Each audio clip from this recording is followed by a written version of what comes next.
Assalamualaikum. Waalaikumsalam warahmatullahi wabarakatuh.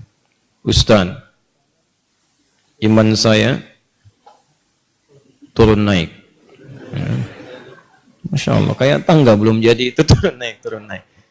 Saya mudah emosi. Semoga Allah tenangkan hati Anda. Saya tobat dari perbuatan dosa lagi, saya tobat dari berbuat dosa lagi. Pertanyaan saya, bagaimana caranya agar saya bisa benar-benar tobat dan tidak balik lagi? Baik.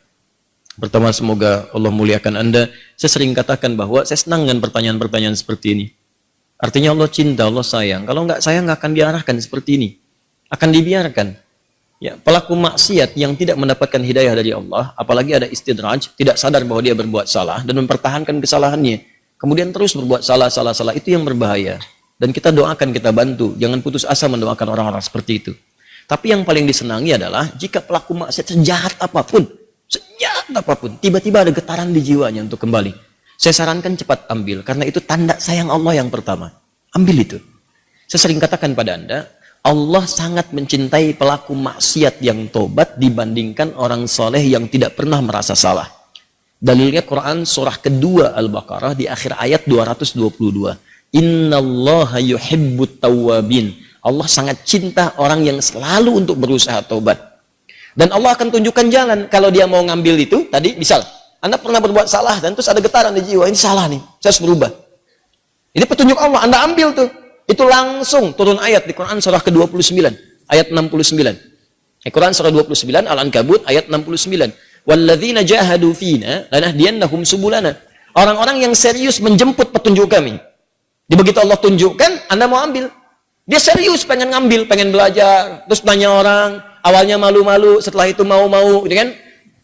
Datang ke majelis ilmu, awalnya belakang-belakang, setelah itu saf paling depan. Ustadz belum datang, dia sudah datang duluan, bahkan dia siapkan macam-macam. Allahu Akbar. Itu lanahdiyannahum subulana. Kami akan tunjukkan jalan-jalan terbaik menuju kami. Macam-macam. Tiba-tiba Masya Allah bukan cuma di taklim aja. Ada yang dapat hadiah umrah, ada yang dapat jodoh, ada yang macam-macam. Diberikan pokoknya. Jadi yang pertama diberikan itu bukan dunia dulu, ketenangan hati dulu. Jadi kalau Anda hijrah, yang diberikan pertama kali ketenangan jiwa. Ya, Quran surah keempat ayat 100, paling kiri sebelah bawah. Wa may yuhajir fi sabilillah yajid fil ardi muraghaman katsiran wa sa'ah. Orang yang mau berhijrah ke jalan Allah akan diberikan oleh Allah itu pertama sa'ah tuh. Kelapangan dalam jiwanya, tenang gitu, kenikmat. Ada sesuatu yang nggak pernah Anda peroleh sebelumnya.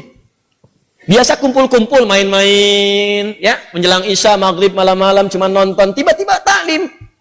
Ikut ke majelis ilmu. Awalnya mungkin penyesuaian, lama-lama jadi enak gitu. Ada sesuatu yang kerasanya, saya kemana aja selama ini? Saya kemana aja gitu. Ini nikmat, bahkan kalau udah dapat halawatul iman, nikmatnya iman, itu ketinggalan sekali, kayak nyeselan tuh. Saya ketinggalan nih gitu. Saya ketinggalan. Ya sama, dulu-dulu sholat fardu biasa ketinggalan. Tapi kalau sudah nikmatnya iman, ketinggalan sholat sunnah, wah, kayaknya ada penyesalan dalam diri Anda. Itulah kenikmatan iman. Nah sekarang, kalau kemudian Anda bertanya, Ustadz saya pengen tobat, saya ini pengen tobat, tapi saya ini berbuat salah lagi. Kadang naik, kadang turun, kadang naik, kadang turun. Naik turun itu biasa. Itu di Al-Bukhari disebutkan di Kitabul Iman, kitab yang pertama. Ada 57 hadis di situ. Kalau iman sedang naik turun, kata Imam Al-Bukhari, buka kitab saya. Dari 97 kitab, 97 pembahasan. Pembahasan pertama, Babul Iman, Kitabul Iman, 57 hadis. Di antara hadis yang mengatakan, Al-imanu yazidu wa yantaqis. Iman itu naik dan turun. Kadang naik, kadang turun. Yazidu bitta'at. Rumusnya kalau pengen naik, maka kuatkan iman itu dengan mengerjakan banyak ketaatan. Ketaatan itu buahnya amal soleh. Kerjakan amal soleh. Amal soleh itu detilnya adalah pekerjaan-pekerjaan ibadah. Sholat, amal soleh. Jadi kalau iman sedang turun, pengen dinaikkan, maka perbanyak amal soleh. Ya, amal soleh. Ini. Karena itu dalam Al-Quran kalimat iman sering disandingkan dengan amal soleh. Quran surah 103. Wal 'asr innal insana lafi khusr illa alladziina amanu wa 'amilus shalihat. Iman wa 'amilus shalihat. Ini amal soleh. Detilnya amal soleh nampak pada ibadah. Makanya setelah kalimat iman kadang ada detilnya ibadah. Kalimat iman pertama Al-Baqarah ayat 3. Alladzina yu'minuna bil ghaib wa yuqimunas shalah. Salat. Wa mimma razaqnahum infaq. Ya ayyuhalladzina amanu. Al-Baqarah 183. Kutiba alaikumus ya puasa. Tuh. Ini Jadi kalau iman merasa sedang lemah, sering terdorong berbuat yang kurang bagus, pengen dinaikin, maka rumus cepatnya adalah cepat buru amal-amal soleh. Paksakan. Paksakan untuk mengerjakan. Yang biasa fardu tambah sunnah. Rawatib dulu, latihan. Rawatib. Mutlak, malamnya coba tahajud, walaupun 2 rakaat dulu. Nanti kalau sudah terbiasa, kalau soleh itu sudah baik, rumuskan gini, hidup itu berpasangan. Semua berpasangan. Quran surah 51 ayat 49, paling kiri agak sedikit ke bawah. Wa min kulli syai'in khalaqna zawjaini la'allakum tadhakkarun. Semua selain aku, kata Allah, aku ciptakan berpasangan supaya kalian sadar cuma aku yang tidak punya pasangan. Kata Allah, semua selain aku berpasangan. Yang hidup berpasangan. Ya, laki-laki lawannya perempuan, jantan hewan lawannya betina, putik tumbuhan, Allah, lawannya benang sari. Siang lawannya malam, putih lawannya hitam. Sama persis, baik lawannya buruk. Saya ulang, baik lawannya buruk. Amal soleh lawannya amal salah. Jadi ada yang soleh, ini baik. Ada yang salah, nah ini buruk. Kalau orang sudah biasa baik, maka yang buruk akan tenggelam. Ya, waqul ja'al haqq wa zahaqal batil, innal batila kana zahuqa. Quran surah 17 ayat 81. Paling kiri perkenahan. Ya, katakan kalau yang baik itu pasti muncul. Kalau sudah yang baiknya muncul, buruknya tenggelam. Sebaliknya, kalau buruknya dominan naik ke atas, baiknya tenggelam. Orang sering berkata-kata baik, maka mohon maaf, lisannya akan sulit berkata kotor. Silakan Anda cek, orang yang berkata-kata baik, mau berkata kotor tuh nggak bisa. Sama dengan orang terbiasa lisannya kotor, mau berkata baik nggak bisa. Preman dengan preman berpapasan, apa mungkin mengatakan, Assalamualaikum bro? Nggak ada. Gimana awak ya? Apain gitu? Kiai dengan kiai nggak mungkin berkata kotor. Ustadz dengan ustadz mustahil. Ahli taklim dengan ahli taklim. Assalamualaikum akhi. Waalaikumsalam akhi. Assalamualaikum ukhti. Waalaikumsalam. Jadi seperti itu. Jadi kalau Anda terbiasa berbuat baik, maka yang buruknya akan hilang. Maka rumusnya kata Nabi, tingkatkan kesolehan. Salat naikkan. Paksakan. Gini. Saya kasih doa ya, cepat ya, untuk menguatkan hati. Ini kalau Anda bisa kerjakan, sedang malas, bacakan dan kuatkan pada hati Anda. Kuatkan. Insya Allah nanti Allah turunkan kekuatan dan Anda bisa kemudian maksimalkan. Allahumma. Ikut aja. Allahumma paksain. Ya. Paksa. Udah. Ganti. Serius. Allahumma ajbirna. Allahumma ajbirna. Ajbirna. Ini bahasa Arabnya. Allahumma paksain.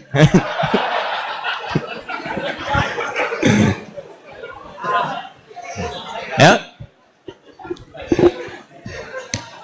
Paham? Ditingkatkan, naikin salat.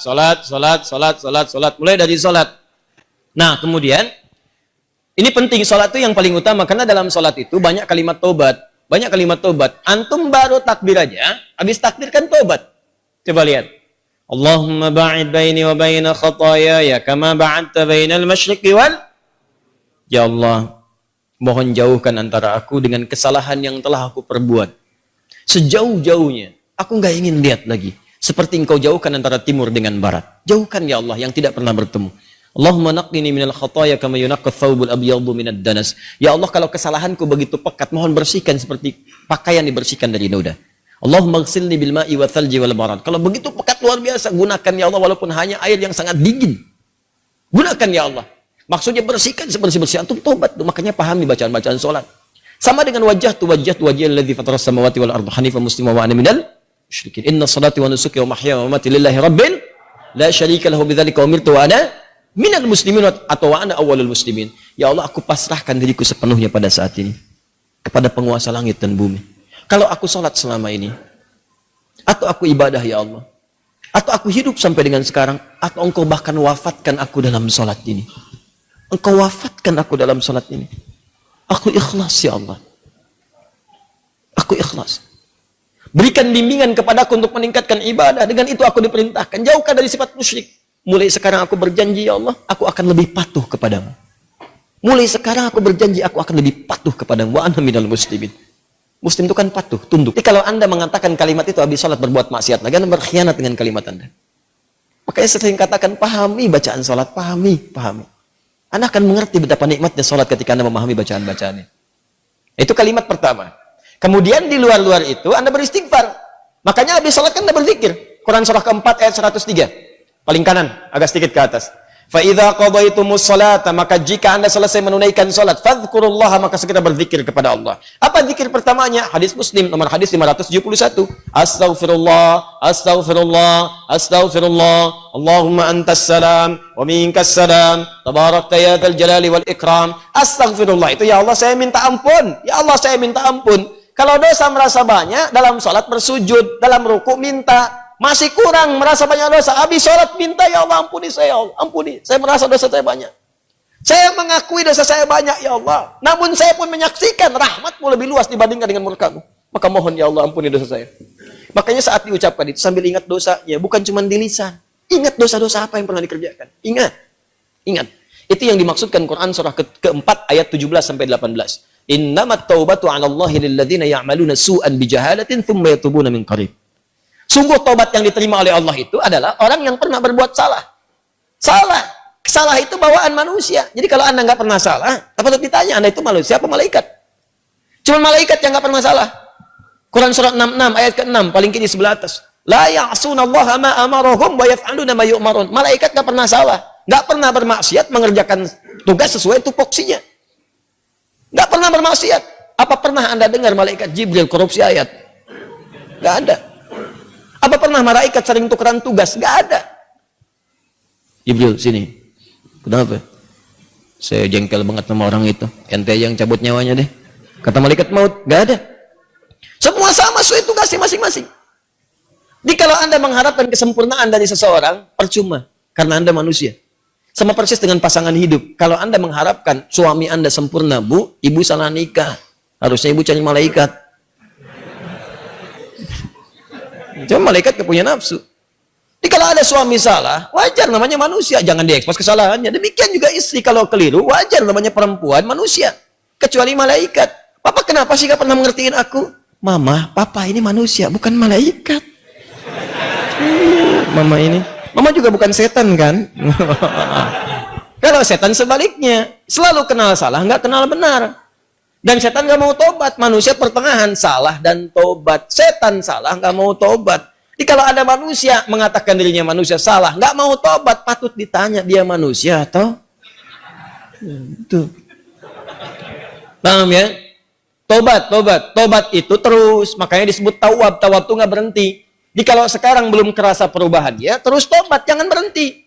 Terus tobat. Misal sekarang tobat nih, masih berulang, tobat lagi, terus jangan berhenti. Sampai Anda merasakan bahwa perbuatan itu buruk dan membencinya.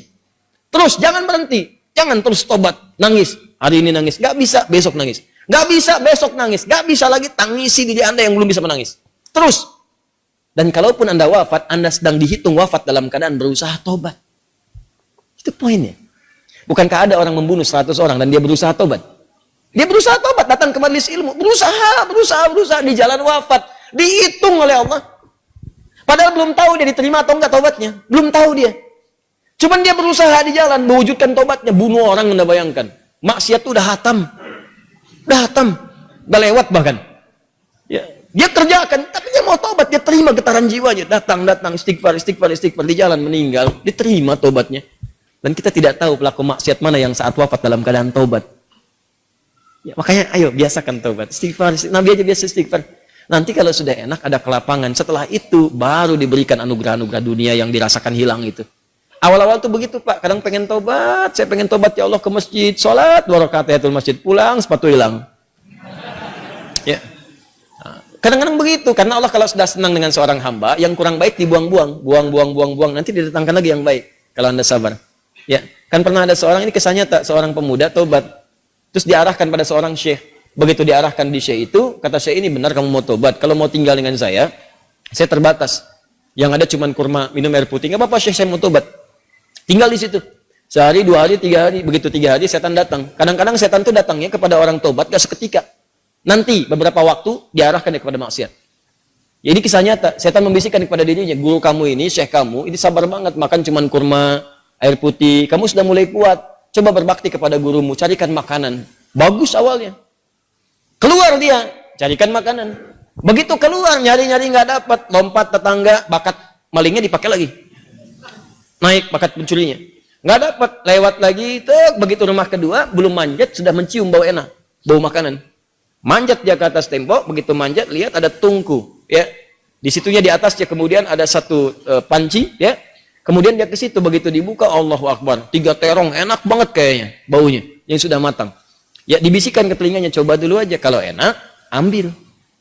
Berikan kepada gurumu. Syekhmu kan orang terkenal di sini. Kalau cuma ngambil dikasih tahu buat gurumu, pasti orang paham. Tuh, kadang-kadang begitu tuh. Mangga itu ambil aja kalau ditanya buat Ustadz Hadi. Awas suami-suami itu. Papa lagi di mana? Sama Ustadz Hadi. Nah, hati-hati tuh. Kalimat-kalimat padahal enggak misalnya kan? Baik. Nah, begitu proposalnya tuh. Akhirnya dia coba dikunyah. Begitu dikunyah kemudian, nah karena dia sudah tobat, itu ada petunjuk di hatinya. Jadi kalau orang sudah bersih itu kemudian berbuat maksiat, nanti ada yang namanya burhan mirabbi. Ya, petunjuk Allah seperti Nabi Yusuf menerima burhan, ini salah. Ya, cahaya kebaikan yang diberikan oleh Allah kepada seseorang yang tergerak berbuat maksiat, di hatinya mengatakan jangan lakukan itu salah. Nah, dia begitu, jangan lakukan itu keliru, itu salah. Begitu mendengar suara tadi dia muntahkan, ini kisahnya tadi muntahkan seketika. Dan dia lari. Dan dia ingin ceritakan kepada gurunya bahwa dia telah berbuat salah. Dia pengen dituntun, salah saya pengen tobat. Balik lagi. Begitu balik lagi ke tempat gurunya, qadar Allah, begitu pulang ke masjid gurunya, ternyata gurunya sedang berhadapan dengan seorang perempuan. Di luarnya ada bapaknya nunggu, seorang laki-laki tua. Begitu sedang berhadapan, lihat anak muda tadi dipanggil, ya bunaya ta'ala, anak sini, sini. Ya, begitu datang, diceritakan sama gurunya, ini ada seorang perempuan datang pada saya, dia baru ditinggal wafat oleh suaminya, selesai masa iddahnya. Dia datang pada saya untuk dicarikan jodoh. Saya tawarkan pada kamu, maukah engkau menjadi jodohnya? Nah, kalau Anda dalam situasi seperti itu tuh, wah, udah datang mau taubat, masuk masjid ada durian, tuh kan? Wah, perempuannya cantik, tinggal wafat kemudian oleh suaminya, belum ada keturunan dan seterusnya, baru aja menikah, selesai masa iddah, ditawarkan pada Anda, mau nggak? Nah, lalu laki-laki ini berkata, guru, saya khawatir tidak bisa memberikan apa yang membutuhkan. Saya saja kesini numpang. Apa jawab gurunya? Kamu nggak usah khawatir. Dia diwarisi harta yang sangat banyak. Dia kesini hanya mencari pria soleh yang ingin jadi suami yang mampu membimbing dia ke surga. Kira-kira kalau ada jawaban seperti itu, apakah Anda bersedia atau tidak menolak sama sekali? Oh? Baik. Maka sama seperti Anda. Diterimalah kemudian lamaran itu. Ternyata bapak tua tadi yang di luar, bapak si perempuan tadi dibawa ke dalam, kemudian diakadkan. Setelah selesai pulanglah ke rumah. Kisah belum berhenti. Begitu keluar rumah, digandeng erat tangannya tuh, jalan lewat ke rumah tadi yang naik pagar itu. Ya, dia udah dagdikduk tidak karuan, dagdikduk rumahnya ini bukan kan? Alhamdulillah ternyata bukan, lewat. Begitu di rumah yang terong tadi, dia percepat jalannya.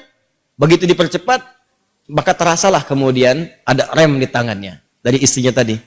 Dipegang tangannya, Zauji, ada apa itu nak? Sayang, ini rumah kita katanya. Rumah terong tadi. Betul.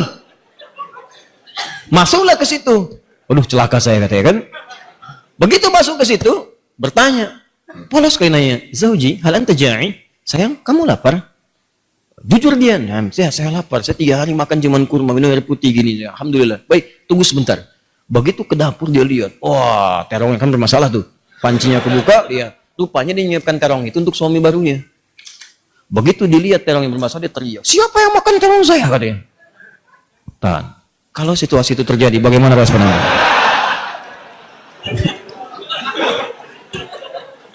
Jangan bilang itu kucing.